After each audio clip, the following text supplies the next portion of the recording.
मेरे दोस्तों, आज की एक और खूबसूरत सुबह में मैं पादरी विलियम जॉन एक बार फिर आपकी खिदमत में हाजिर हूं, एक और मॉर्निंग डिवोशन के साथ। मेरे साथ देखें कुरिन्थियों के मसीहियों के नाम मुकद्दस पौलुस का पहला खत, उसका 14वां बाब और उसकी 20वीं आयत। आज सुबह के लिए हमारा मजमून होगा इमोशनल मैच्योरिटी, जज्बाती पुख्तगी, जज्बात के तौर पर मजबूत होना, तगड़ा होना। मेरे दोस्तों, कुछ लोग चीजों के साथ जल्दी के साथ अटैच हो जाते हैं और फिर बाद में इमोशनल पेन से जब गुजरना पड़ता है तो फिर अपने आप को कोसते रहते हैं। इस दर्द को फेस करना उनके लिए बड़ा मुश्किल हो जाता है। अब सवाल पैदा होता है कि किन लोगों के साथ ऐसा होता है। मेरे दोस्तों, वही जो जज्बाती तौर पर पुख्ता और मजबूत नहीं होते, जो फौरी तौर पर किसी चीज के साथ बगैर सोचे समझे अटैच हो जाते हैं और फिर उस चीज के चले जाने या खो जाने का इतना असर लेते हैं कि खुद स्ट्रेस में या डिप्रेशन में चले जाते हैं।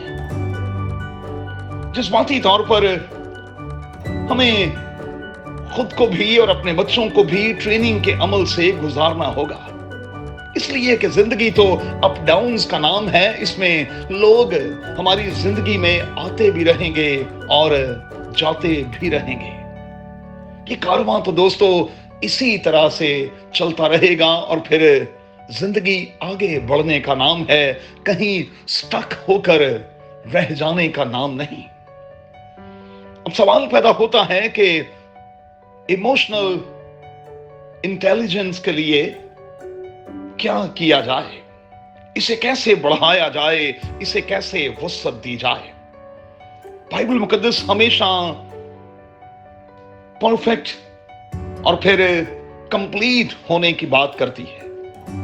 बाइबल का खुदा चाहता है कि उसके लोग परफेक्ट हों और उनमें किसी शय की कमी ना हो। देखिएगा पहला कुरिन्थियों 14वां बाब और उसकी 20वीं आयत।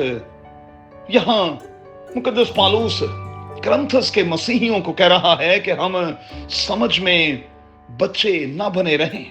हां, हमें बदी में बच्चे बनना है, लेकिन समझ के तौर पर हमें जवान होना है।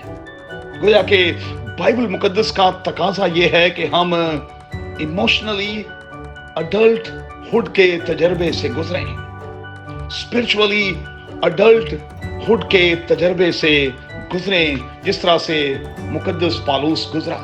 और वो अपने सामईन को कहता है कि जब मैं बच्चा था तो मेरी बच्चों की सी समझ थी, बच्चों की सी तबीयत थी, लेकिन जब मैं जवान हुआ तो मैंने बचपन की सारी बातों को तर्क कर दिया।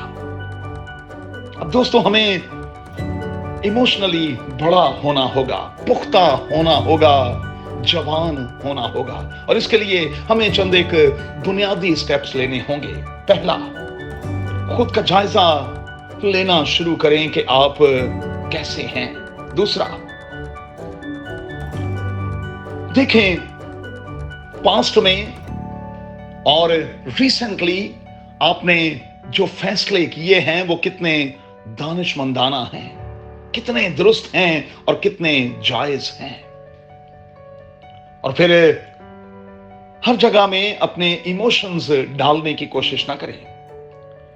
अपने इमोशंस उन चीजों के साथ मत लगाएं जो वक्ती हों।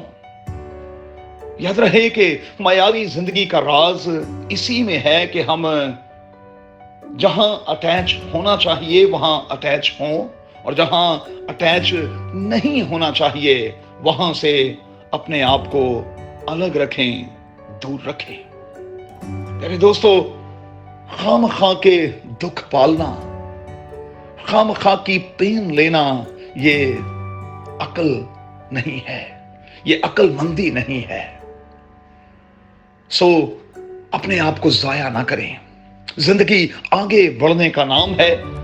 इमोशनली अपने आप को स्ट्रांग करें اور زندگی میں آگے اور پھر آگے بڑھتے چلے جائیں، یسوع کے نام میں آمین۔